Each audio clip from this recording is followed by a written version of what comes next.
that is why we said we need to do something in this last couple of weeks in December to get the spirit up and to really support women, families, communities online to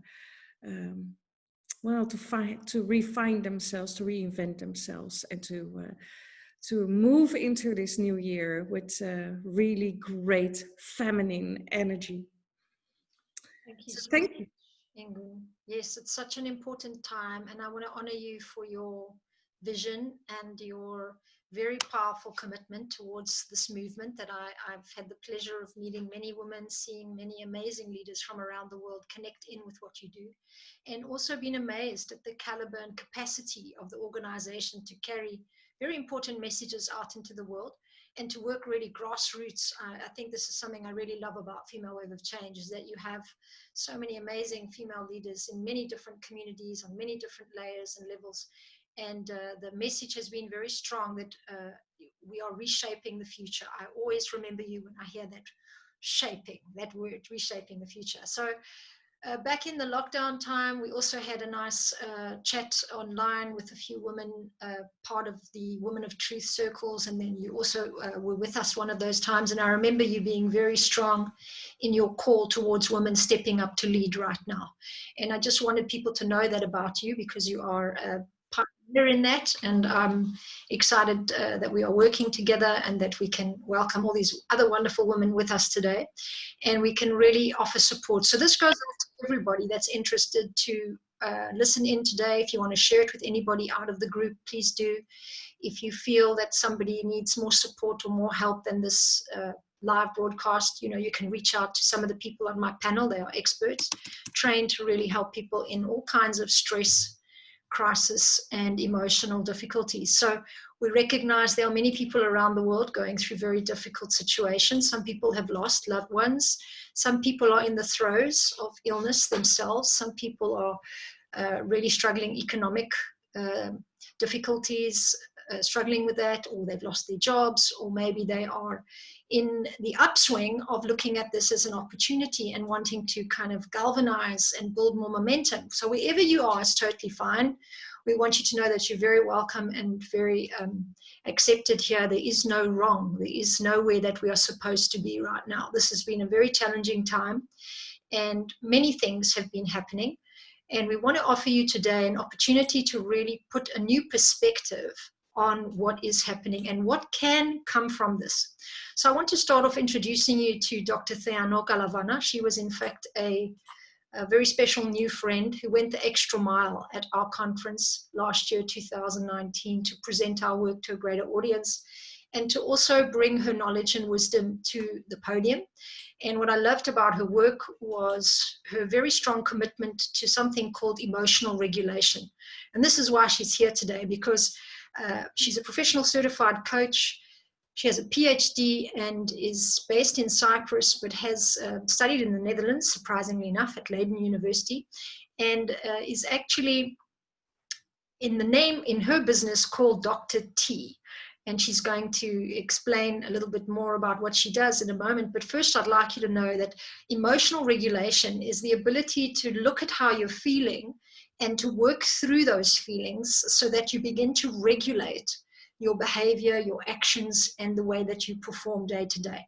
And I'm sure you can all agree that this is something we can all learn to do even better now, because with all these emotions, all the uncertainty, a lot of anxiety is very natural, very normal when we're in unfamiliar situations. We have something called a fight or flight response. So we're going to talk about that today. We're going to talk about grief, loss, and anxiety. And we're going to have the expertise of Dr. Theano kicking us off, telling us a little bit about her work and why emotional regulation is so important in order to manage oneself, especially in a time like this. And then we're going to get into some details. So welcome, first of all, Dr. Theano Galavana. It's an absolute honor to have you here. Tell us a little bit about you and anything that you'd like to share with us that you've learned about 2020 so far, and then tell us a bit about emotional regulation. I would like to thank you also for this invitation. I feel very honored to be here. I'm going back to the definition that you gave, Helen, which is so true about emotional regulation. And I just want to tell you a very brief story of when I started my PhD at the Leiden University, and I went with my proposal to my supervisor, Professor Stan Mas, who is a great name in the area of behavioral medicine. And I went to him with some of my ideas for my PhD, and he turned back to me and said, you know, Theana, what do you want? Do you want to have your PhD to be part of the next 20, 30 years of work? Or do you want to have, you know, work for the next 10 years? And I said, of course I want to have for 30, 40 years. And he said, okay, so you go into self-regulation. So this is how I started. I had some factors, but he said, you know, everything is moving towards that direction. And he was very forward, this person, for me, because as we see now, even with the COVID or many other things that we face in life, and even in the business area, we have seen so much like self-management is so important, and we turn back to the soft skills as leaders. So and the nations need leaders with soft skills. So there is a shift. And when Igun is mentioning this reform, I like to call it shift. We need to make shifts in life, and I think this pandemic, it's a great opportunity for us to make our shifts, mind shifts, behavior shifts, emotional shifts, because we need to adjust as much as we can and move forward and to be kept being functional. So that was a small story of how I ended up being in the self-regulation area, because I had a great professor as a supervisor who put me into seeing the future. Yeah, I mean, it's been since 2007 that I'm involved into the area of self-regulation, which involves also a lot of emotional regulation and so on. And self-regulation is like Coca-Cola, I say, because it goes with everything. You can, you set goals in different areas, and then you need to develop some self-regulation skills in order to reach these goals. It can be health goals, it can be leadership goals, it can be life goals. So this part of self-regulation skills can go with everything.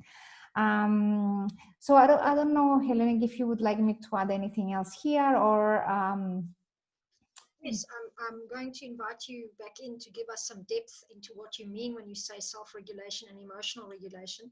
And before we go into that kind of depth, I wanted to share with people something that I think is a very helpful tool for us all to really get a picture of where we might be and where we might be going. Because this is a very open discussion today. We have some expert elders in our group as well, women that have done extraordinary work in their own communities, and I'd like to bring them on as well. Yvonne, I would love to share your knowledge about grief with our audience. And as you get ready for that, I want to just share with us this very important process of change that we all are busy with. This is quite a simple diagram that has a lot of depth to it when you study it more deeply.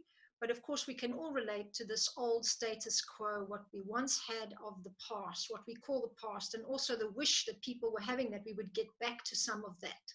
I think that's what people were calling the new normal when we were looking to the future. But really, when you let go of an old pattern, anything in life that changes, let's say you're no longer a child anymore, that's your old status quo. So as a world, we've all been used to a certain style of living, and we've had that as our status quo. Of course, something came along, foreign element. We all know that the pandemic started off as a concern, but then grew into something much more serious. So you could say it was quite a serious foreign element. There was some resistance in the beginning. Should we really take it seriously? There were governments denying things. There were people not sure how serious it would become. And there was some resistance, very normal in all these times of change. And we have many in our lifetimes. We've never had one this large for all of humanity to go through. So it's certainly been a massive world resistance. But then, of course, slowly you started seeing countries learn to manage this kind of chaos that we are now facing. And this chaos is much stronger in certain parts of the world than others.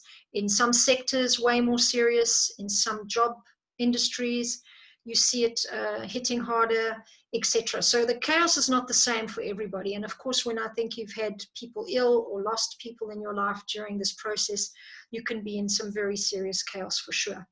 As you see us coming down now into this kind of pit, let's say, which sometimes can feel like a pit of despair, we see a very interesting thing start to happen over here, where we start to have the opportunity to transform ideas.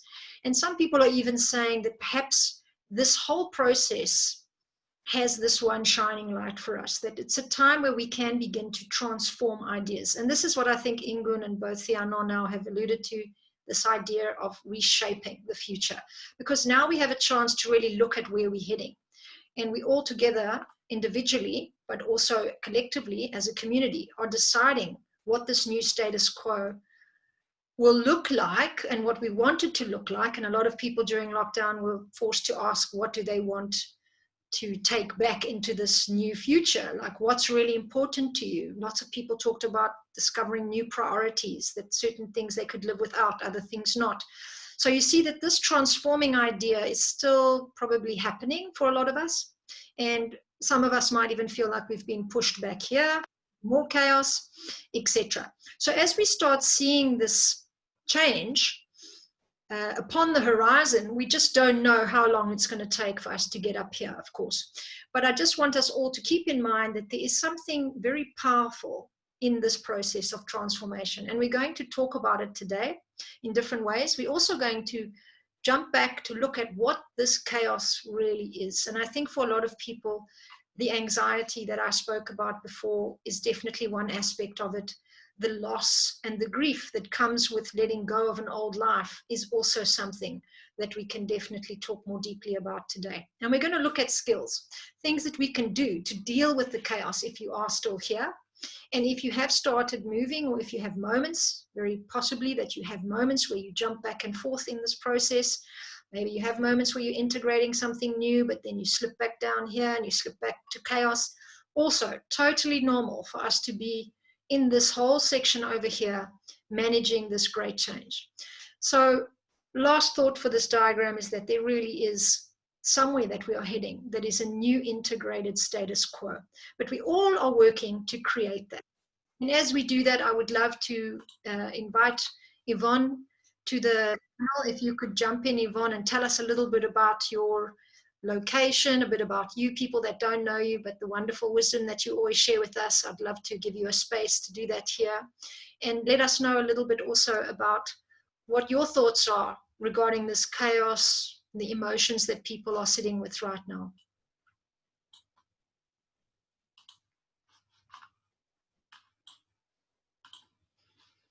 Can you hear me?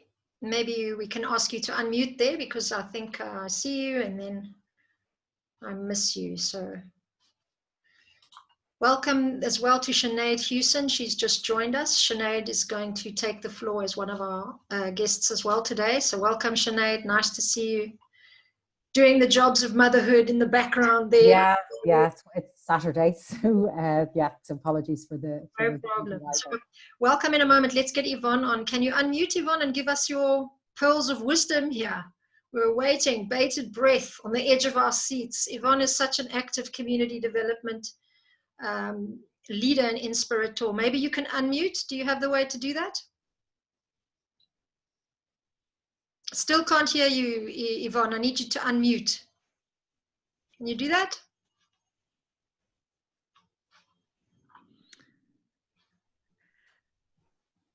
Hellenique, maybe ask someone else first, because Yvonne is not behind her normal computer. So great.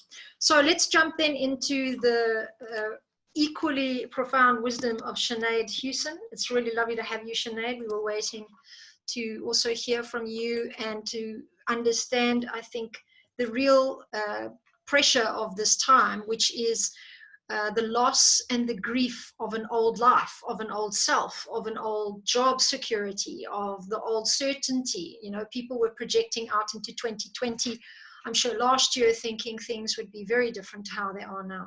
So I wanted to introduce you also to the group as someone that's had an extensive background in many different fields of caregiving, but very specific to mention is nursing. And I know that this is something that's informed a lot of your initial career, but you've moved into helping R&D teams and experts thrive in business. You have a lot of experience working virtually, and also just finished a PhD with, I believe, a very central study area on communication in teams.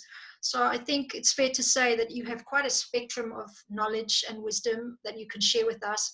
But one thing we wanted to start off with was this change process, as I was sharing with people, and the chaos that we are thrown into, and what that looks like in terms of emotional turmoil and grief and loss, anxiety and uncertainty. Over to you, Sinead. Thanks for joining us. Okay, hello everyone, and thank you for the time. As Hellenique has said, my background is quite diverse. I left school age 17, and from a family where it was more traditional, where the kind of my brothers, their education was funded, but a lot of my sisters, we ended up kind of looking at third level education, which was funded for us. So I became a nurse and loved it, and I think it's one of the most underrated qualifications when you look at the capacity and the skill set that you gain as a nurse. You look at prioritizing skills, you look at negotiation, management, and observation, where you really have, you genuinely want to look out for the best interests of the person who you are looking after, but also looking after yourself. And I think it was a wonderful foundation for me in the beginning, and has allowed me and enabled me to have access to other areas as I've developed. But when I was 17, I went to a public lecture, and the public lecture was on grief and dying, and it was presented by Elizabeth Kubler-Ross, who is known for the advent of the hospice movement. But her model, when I moved into business, her model around grief and change, I found it reappearing when I was working with a packaging company a number of years ago. And they were explaining to employees about how people feel when they're going through change, and also when you're dealing with change that management see it in one area and employees experience in a different way.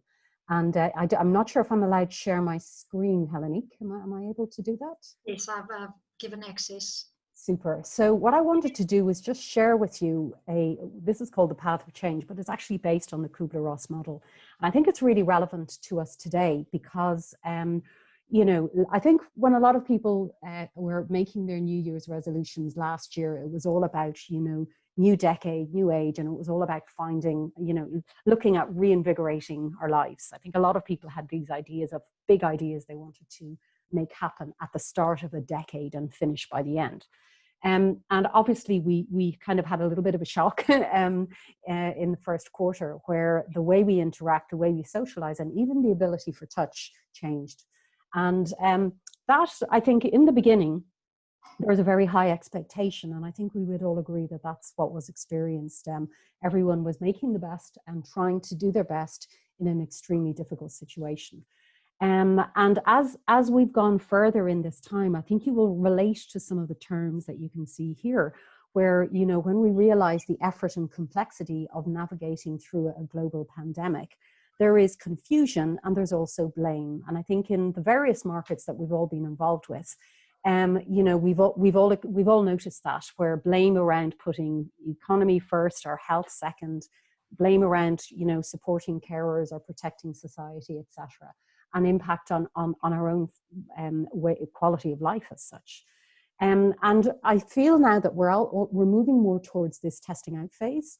But what I think is challenging for us who are, you know, we are possibly running families, we have multiple roles within that type of environment. And as we're going through this testing out phase, where there are differences in the way lockdown is being implemented by region, sometimes by locality and by street.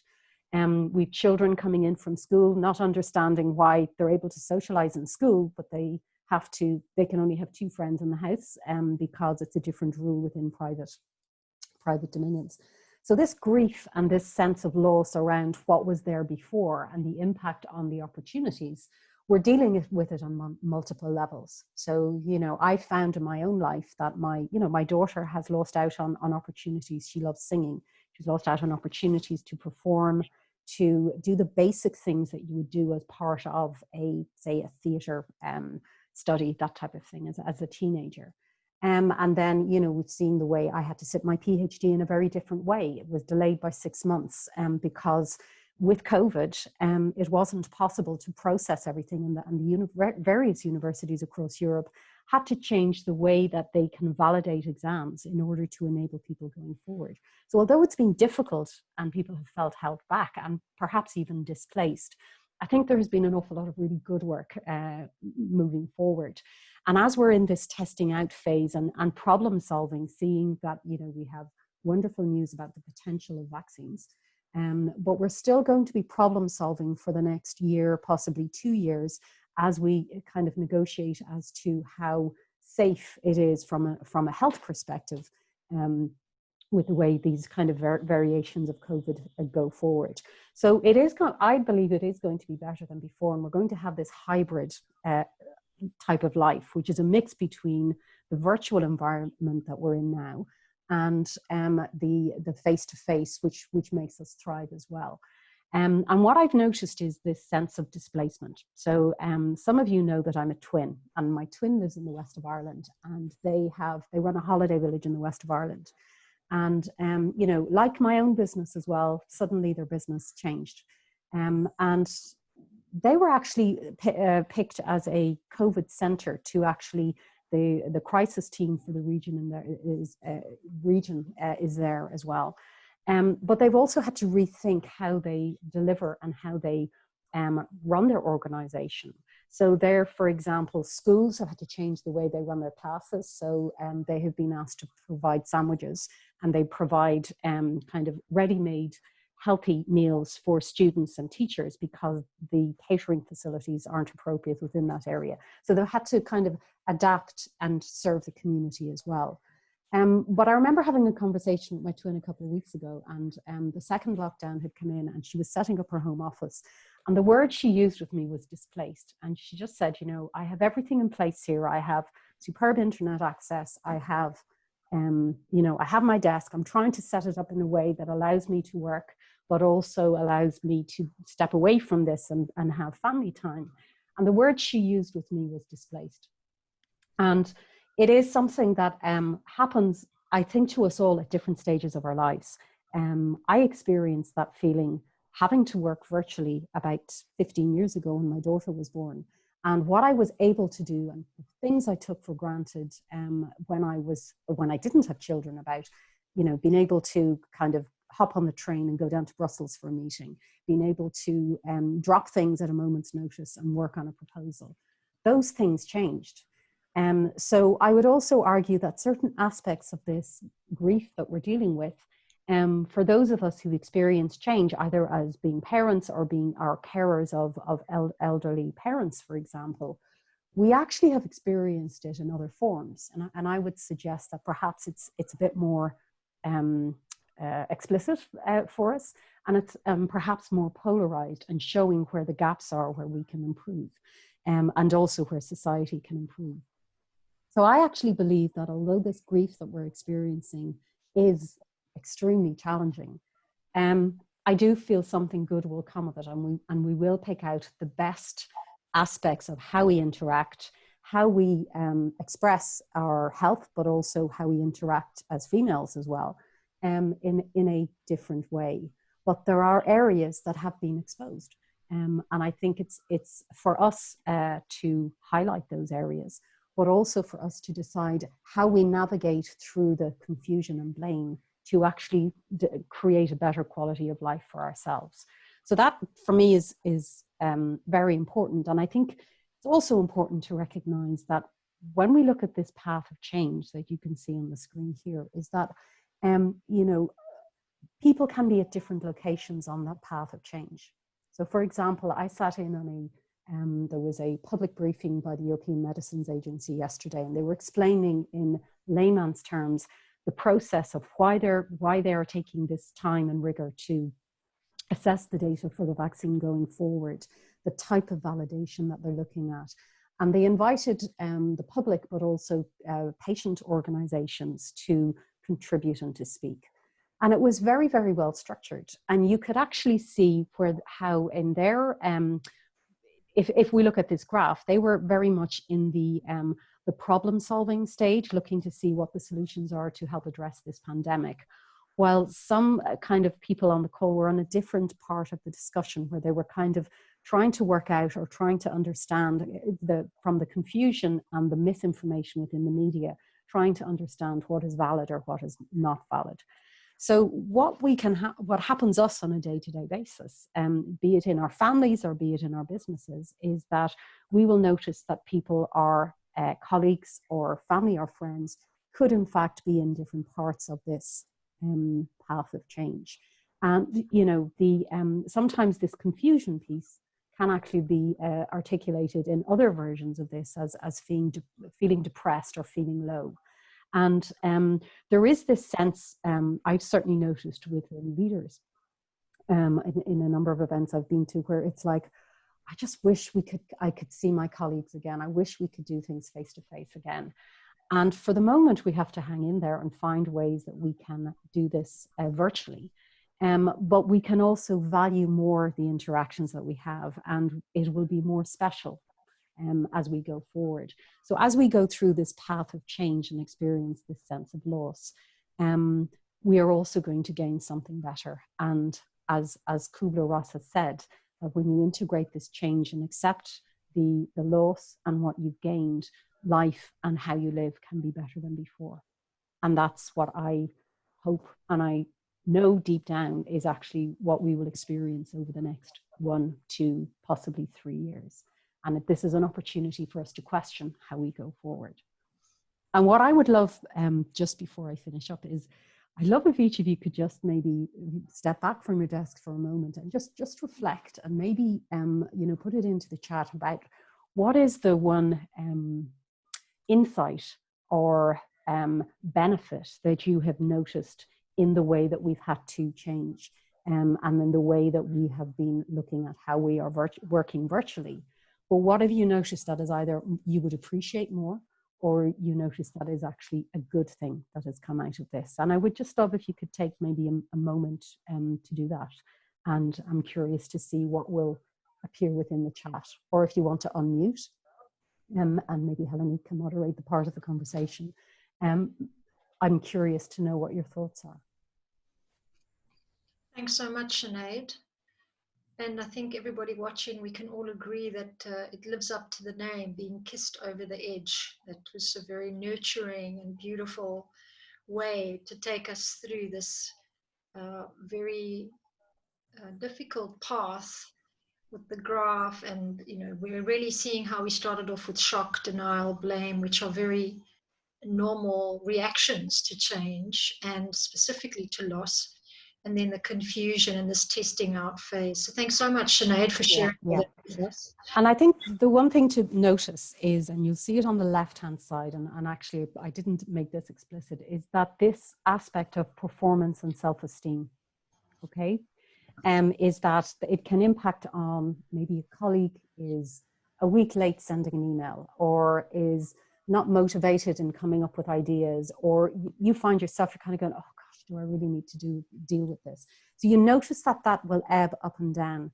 And that can also be experienced as self-esteem. So this is more, this is about the transition, but also the feeling that we have. And I think tomorrow, for example, when we see whatever the outcome will be of Brexit, it will be very interesting to see how this is articulated as we go forward. Because we can still see the testing out and problem solving going on in the negotiations. But in fact, a lot of businesses will be in the confusion, blame, if not denial phase, going, oh, things aren't going to change, when in fact they are. So we are experiencing change on a profound basis, but we can also use that to our benefit as well. Yeah, absolutely. And it's such a poignant time in, I think, history, as we are all poised really on an edge right now. And this is a phrase by a very famous conflict resolution founder, Arnold Mandel, who talks about being at the edge of our own self-development. And as groups and as communities and as a civilization, as a society, a world species, we are also at an edge. And when we talk about that edge, we understand there is great fear, there's real uncertainty at the edge, and lots of things that make us want to come back from the edge, not to jump, not to take the risk. But somehow this whole situation has forced us to this edge. And this is why I chose to call it Kissed Over the Edge, because it is again a term from Arnold Mandel to talk about how important the role of facilitation is. So people who feel born for this time, the leaders, the teachers, the ones who have been through their own valley of darkness and found some light, people that have suffered great struggles in their life and feel that they can reassure and support people, are really important instruments of change. And I want to encourage all of you that feel that you are to come forward, to get the support you need, to support more people, because many people will need this kind of guidance and support from you. They need your wisdom and your integrity through your own process of loss that you've already had and that you've already facilitated your own journey through. So as we look at being kissed over the edge, I would love to welcome now our initial introduction speaker, Dr. Theano Kalavana, to tell us now a bit more about the deeper side of self-regulation and what it takes to really work through the loss and the grief and the anxiety, the confusion, whatever it is that you're feeling right now. I'm looking forward to what you will share with us, Dr. Theano. And again, thanks very much, Sinead, to what you presented. And over to you, Dr. Theano. Thank you, Helen. Just a second to share my screen also, just to, okay. Can you all see my screen now? Yes. Okay, great. So I think the definition you gave it earlier, Hellenic, so I will not mention it again. It's all about how you generate skills or develop skills to manage situations, emotions throughout life. So some people, they do have them. It's just, they just have them. Some of the people, they do self-regulate very well themselves. Some of them, they don't. But the good thing about self-regulation skills is that you can be taught. There are skills that you can develop. So this is the most important part. And today we're going to focus more on the emotional self-regulation. So how do we manage our emotions, especially when we are going through certain situations and so on. So the tendency we usually have when we are experiencing emotions is that immediately we judge. There's a judgment there about why we are feeling that, what's the reason of feeling that, I shouldn't be feeling like that, and so on. So one of our traps, let's say, when we start having what I call negative emotions, right? Because when we are happy and so on, this is not all about it. It's more about the negative emotions. So when we start having different negative emotions like anxiety, sadness, disappointment, anger, we tend to judge ourselves when we start feeling like that, or judging the situations that we are in. So like now, when we're going through this pandemic, we judge the government, we judge the policies, we judge the measurements, we judge ourselves for not being great in what we are doing. So when we create this judgment is when we cannot control our emotions. So what I'm going to talk about is how we need to observe our emotions instead of using this value judgment. And the way to do that is by asking three things ourselves. What is it that makes me feel unhappy, disappointed, and so on? So just to observe it. Oh, every time I think of the next day and I don't know what is coming up, I start feeling sad or disappointed or something like that. And the next question that we should work on is, what do we want? What do we want? What do we want to happen? What do we want to do? What do we want to manage this sadness? We want to manage the situation if it's possible? And the third question is why do we want to do that? What's the reason? Is because you want to feel happy, you want to not thinking about tomorrow and start feeling anxious. So we need to answer these 3 questions. Otherwise, if we don't do that, then we don't observe. What we do is start having judge about ourselves and so on. So this is not the best way to manage our emotions. And this is the first tip that someone can do in order to regulate emotions. And of course, there's so many other things that we can do as to managing our emotions. So these are some of the steps that are great to use. It's very important to sit back and try to understand what you feel, not the situation, but what is happening inside you. It's more about self-awareness, because once we are aware, then we can manage how we feel. So the first thing is knowing what you feel, and then try to understand why you feel that. And then you need to acknowledge that emotion. And I'm going to talk more about management in a minute. So once we acknowledge it, then we can manage it. And then if we answer why we want to manage it, immediately we come up with a way to motivate ourselves and to make ourselves feeling better.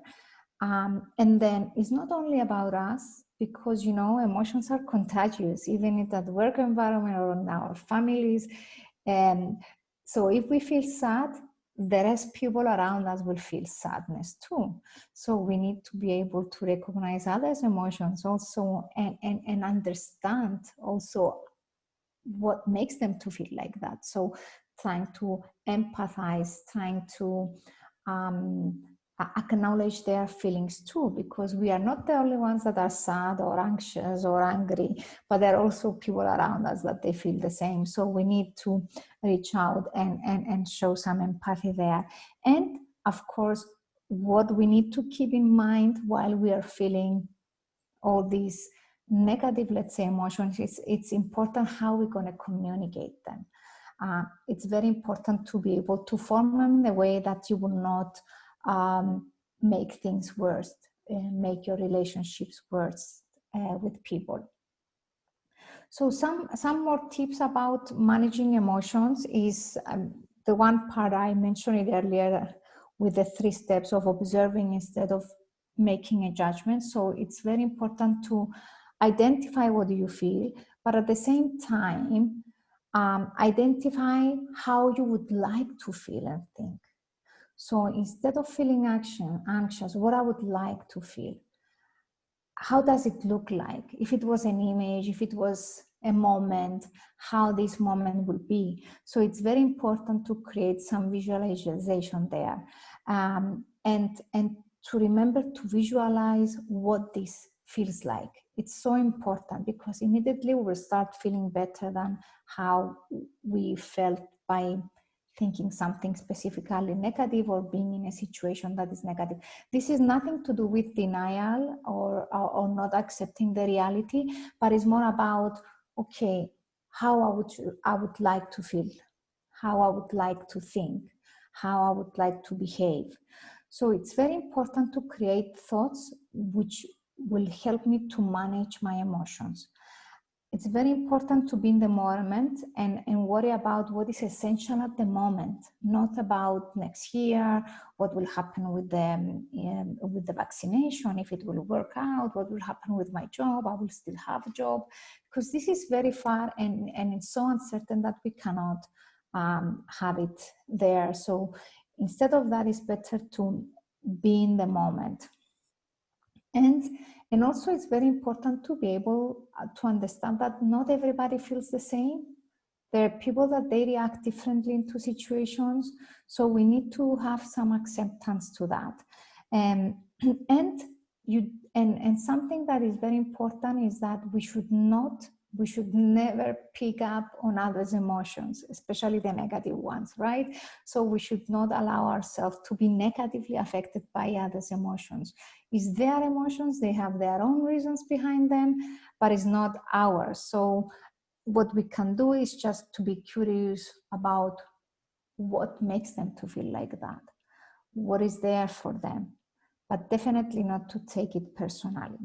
So these are some of the ways that we can manage emotions and losses and even mistakes and even things that, you know, we didn't want to happen in our life. And usually this I related with the kintsugi art, which is basically, what is it, kintsugi? It's when a vase, let's say a very valued one that we had, breaks, and then they use a specific glue with gold to fix it and put it together back, and they make something new. So this is how we need to see what we're going through, and through the losses, through the difficulties, through our mistakes, through the emotions that we experience at that time.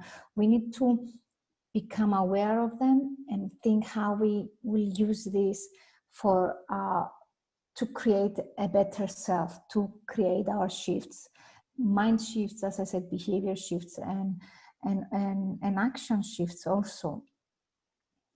And this is, I think, my last slide is a summary of what I have talked.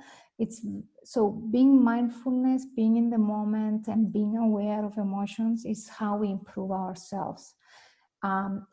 If at these moments we want to improve further our performance, depending on work or anything else that we are in, it's important to set some SMART goals. And SMART goals are the ones that are achievable, are the ones that are related to reality and not to something extraordinary, and that will help us to create also a plan. And if we want to improve further the professional relationships and collaborations we have, then we need to take care of the way we communicate with people and how we manage the emotions we have at the moment.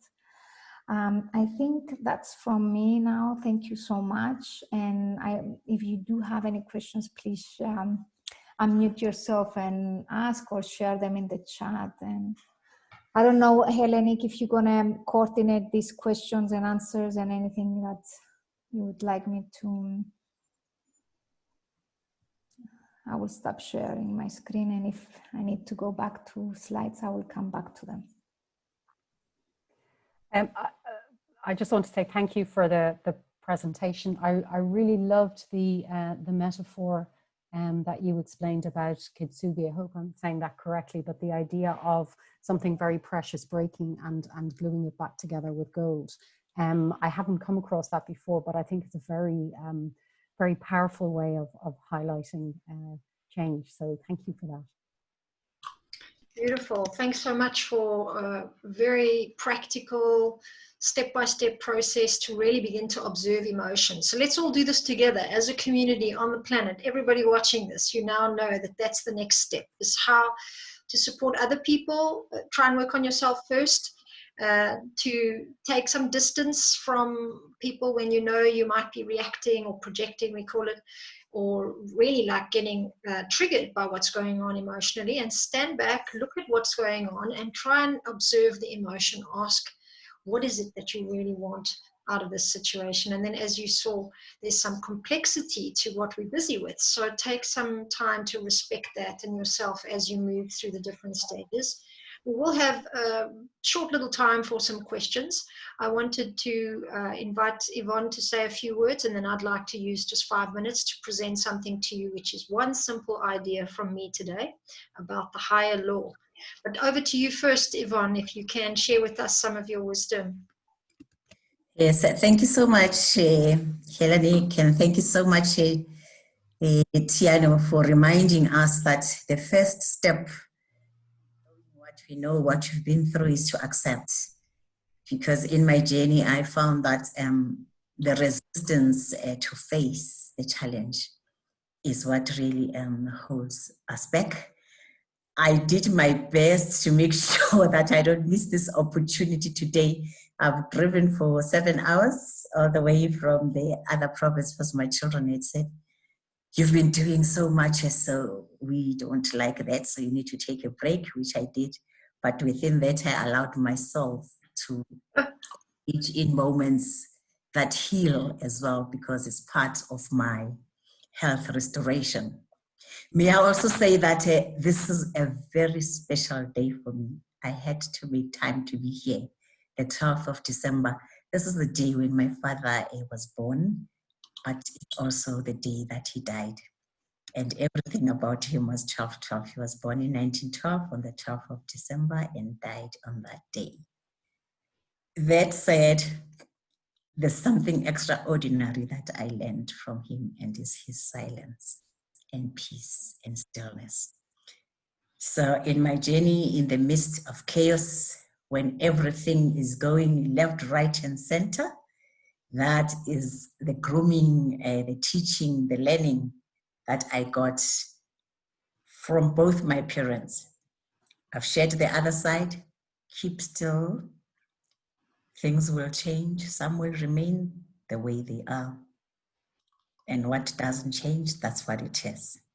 And then there was my mother on the other side, who would always say, never lose faith and be grateful for what is. The fact that I know that if she was still alive, she would be saying, yes, there is COVID-19, there's loss of jobs, and we've lost also the people we love.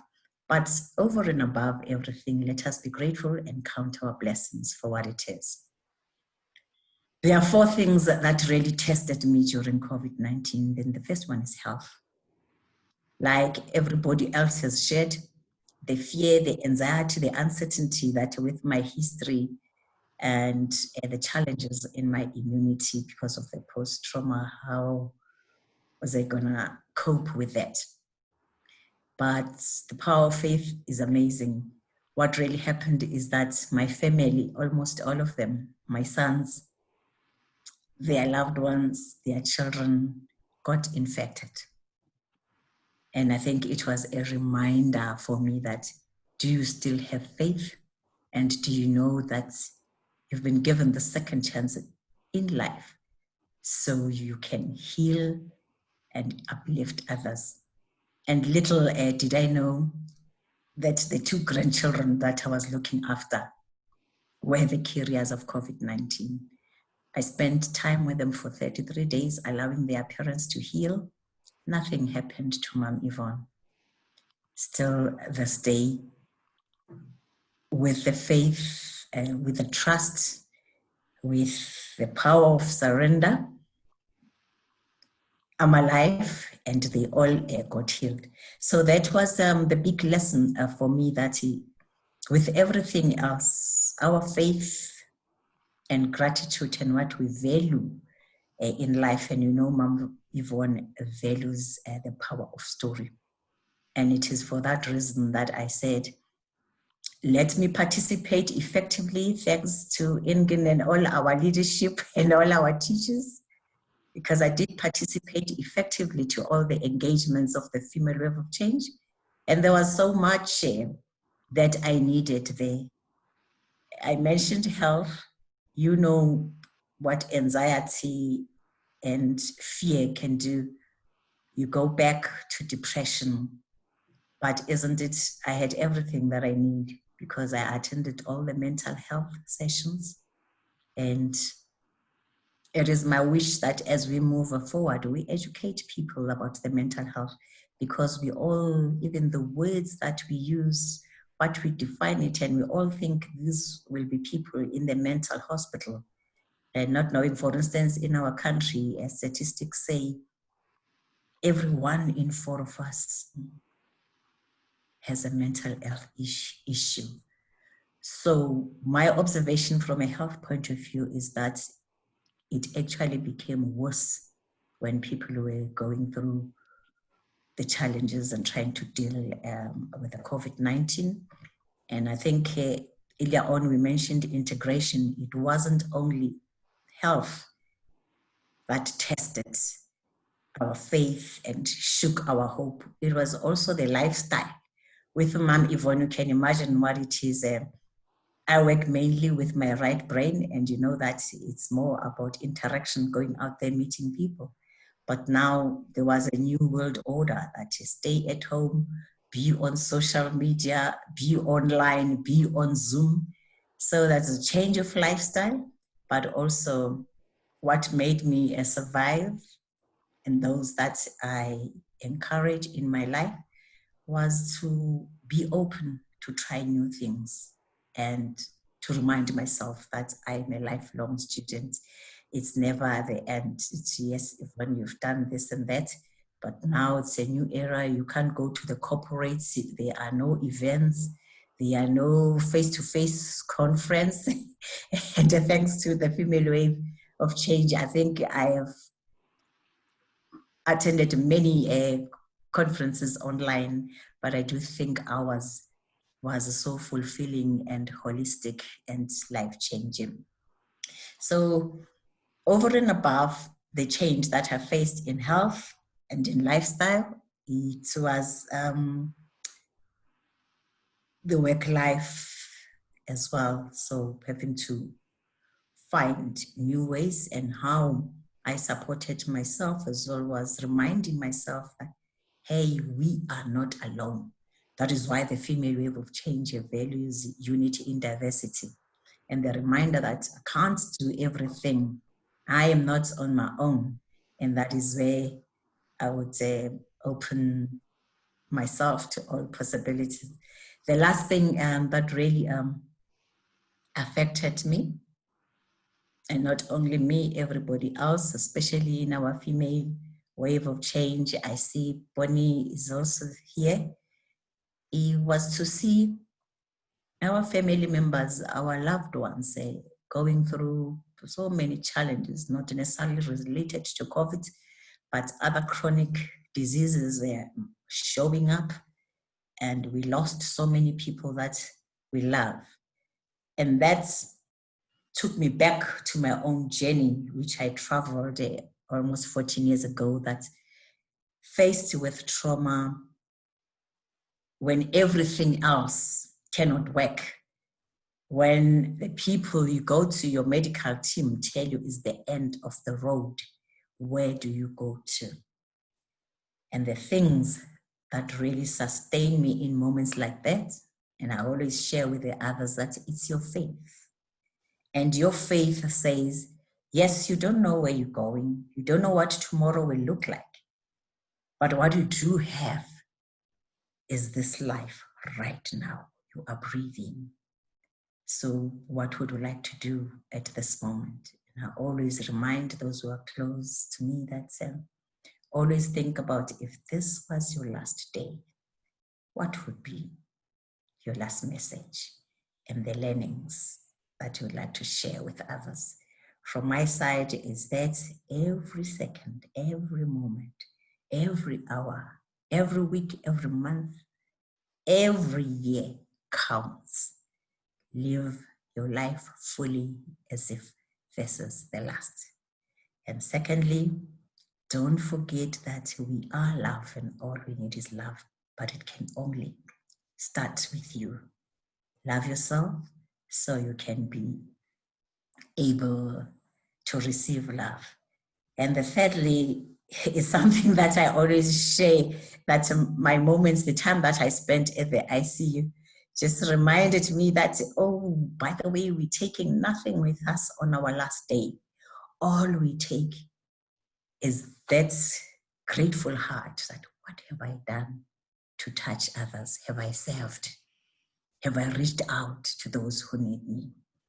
So everywhere where I go, that's the reminder that I give to everyone, that over and above living a fulfilling life and loving yourself and others, don't forget that you were born for a reason. We are here for the purpose. And I'm grateful to all my teachers who are here today, that they helped me also to focus, to channel my purpose, to understand fully the reason why I am. I know Adriana is there, and what we share in common as well is those moments of gratitude. Because when we count our blessings, when we look at what is available around, then we realize even what we've lost, even what is challenging us, those are small matters. Interestingly, from a psychology point of view, there are two things that are new to me, and I was so happy to be exposed to that over and above the IQ and our emotional intelligence, the adversity quotient is key. And I always test myself that how am I impacted by adversity? Does it break me to pieces, or am I able to go through that, accept it, be aware, face it, and surrender what I can and still rise without losing yourself? And the second thing I learned was the social quotient, that within all of that, how do I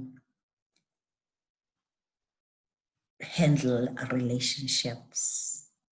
It's something that I've never paid attention to my life in my earlier days, but interestingly, during this time, I did that. And the first relationship is the relationship with myself. That even are you comfortable with who you are?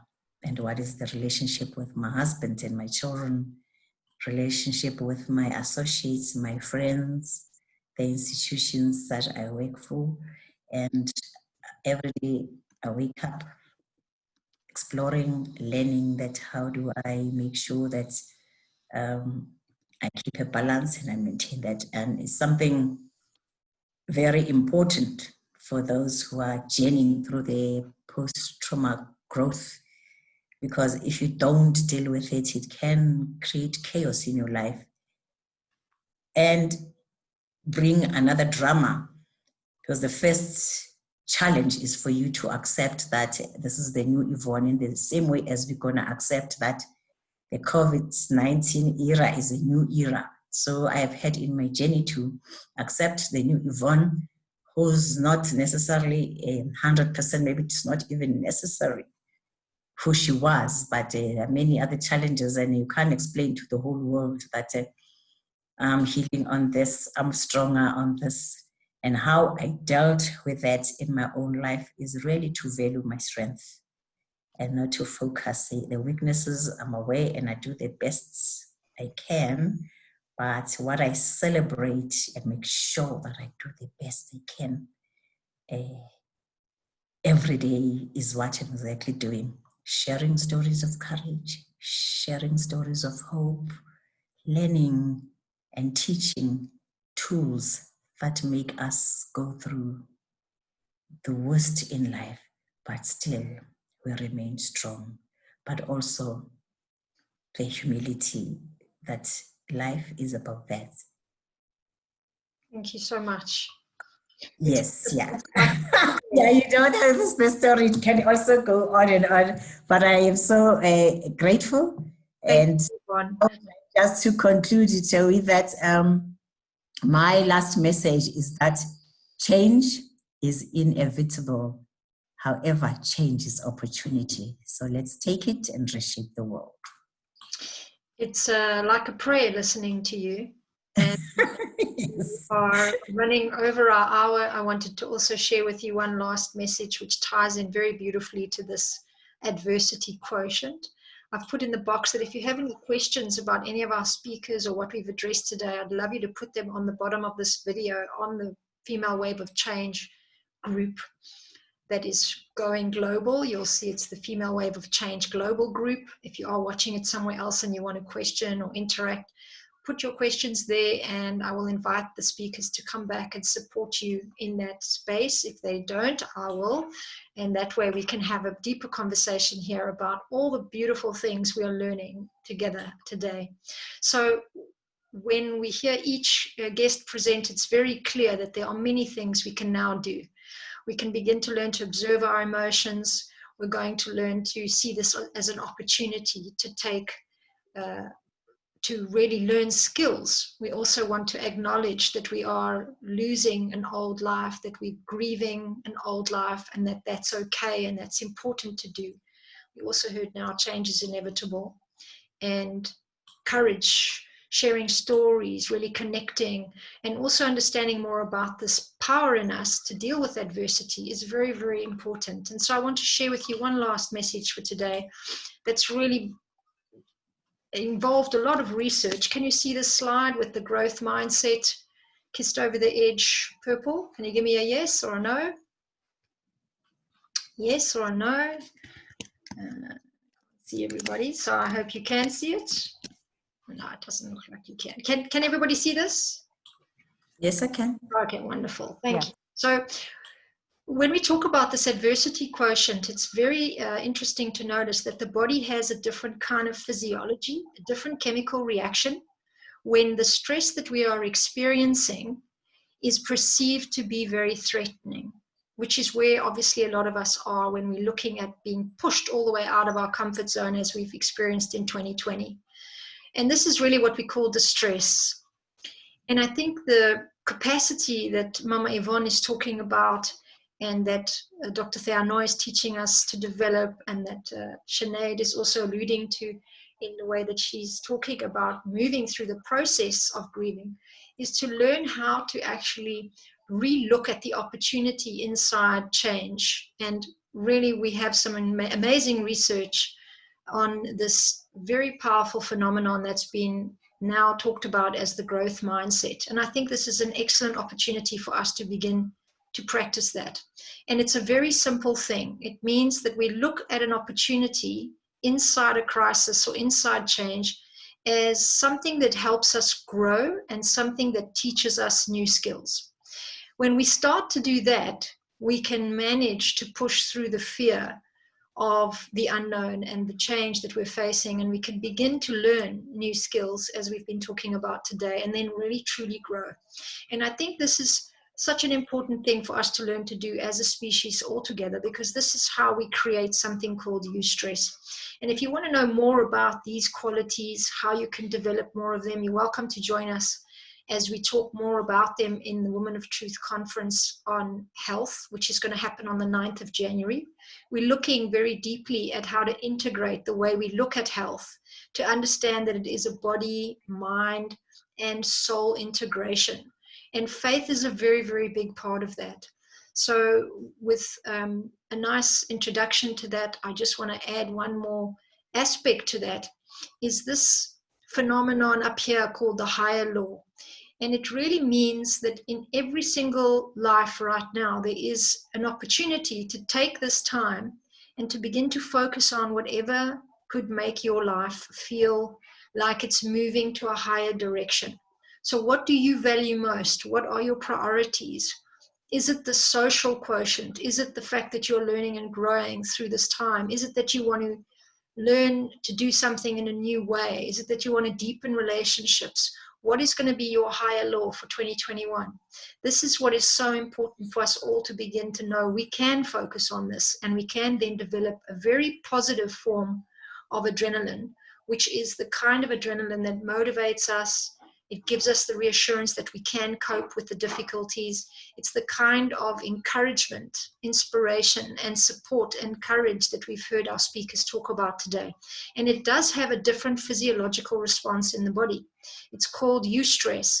And this is an amazing thing to see develop in countries, in communities that have been through very tragic situations. We know that people can develop these very new restorative ways of dealing with stress.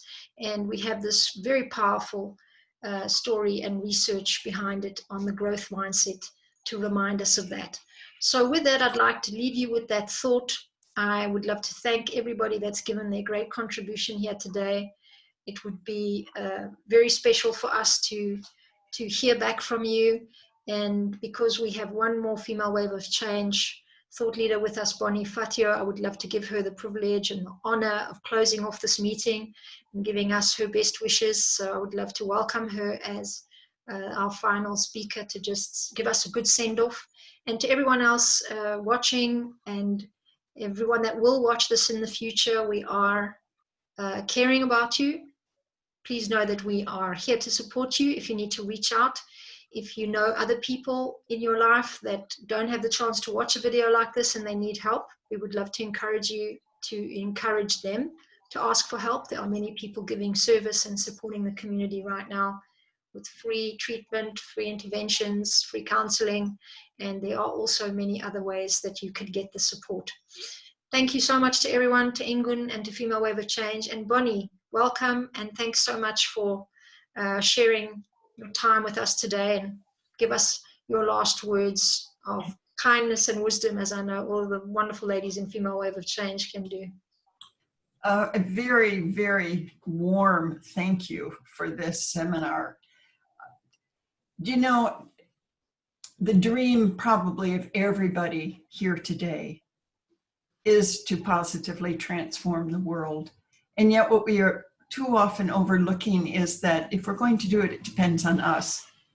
And everything that we've heard you talk about this morning is exactly that.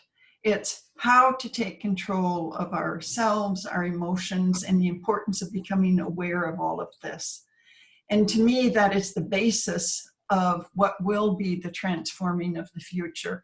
This is what women are all about, because we tune into our emotions. We do tune into the emotions of others as well.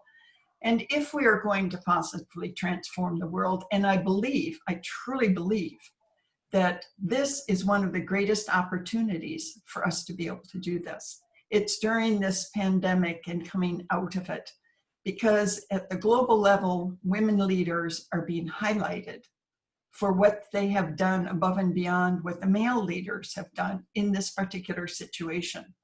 And the fact that they are looking at the world holistically. They're not just looking at who can vote for me next. They're looking at the mothers, they're looking at the children, they're looking at the animals, they're looking at the climate. And this, I think, is already a very positive indication of the direction that we are moving. And I'd like to just close in saying, I always feel it's kind of like a rainstorm. You know, we each are doing what we feel is so little that it doesn't count, and yet it does. Every little effort is what makes the difference, because it's each raindrop falling next to each of the other raindrops that in fact causes this tremendous storm and refreshes the air and vitalizes the earth and moves us forward with our planet. And I think that's what the women are. I think we are those raindrops. And I think the basis of that is exactly what you're talking about today. So thank you, thank you, thank you. Thank you, thank you, thank you for those beautiful words. All of you out there, it's been a really great pleasure. Thank you for inspiring us to share this with you as well. Take a rest. Make sure you are getting the support you need. And I hope in some small way we've helped kiss you over your edge. So we're saying goodbye, and if you want to meet us again, you can always get into the groups Female Wave of Change Global and Women of Truth Yin. And one last reminder about a little bit more thought leadership on health. If you would like to join us on the 9th of January 2021, we will have about 12, maybe more, very special women talking about how we have to look much more at the body-mind integration and the way spirit meets science when it comes to our health and the future of women's health. It's something we care very seriously about in Women of Truth. We want to try and connect the dots between what happens between young women, all the kinds of abuse and gender-based violence issues, how they all relate to the long-term health and wellness of a woman who becomes a mother of future generations. So this is the theme of the conference. If you'd like to know more, come and find us on our pages, and we would love to join with you and work with you to also shape this new future that we are all busy creating together. Thanks so much, everybody, and good night. Thanks to my guests. Take care. Certainly a pleasure. Thanks to you too, Hellenic, and to everyone. Thank you so much, Mama. What a wonderful day. Wonderful day, yes. Wonderful day.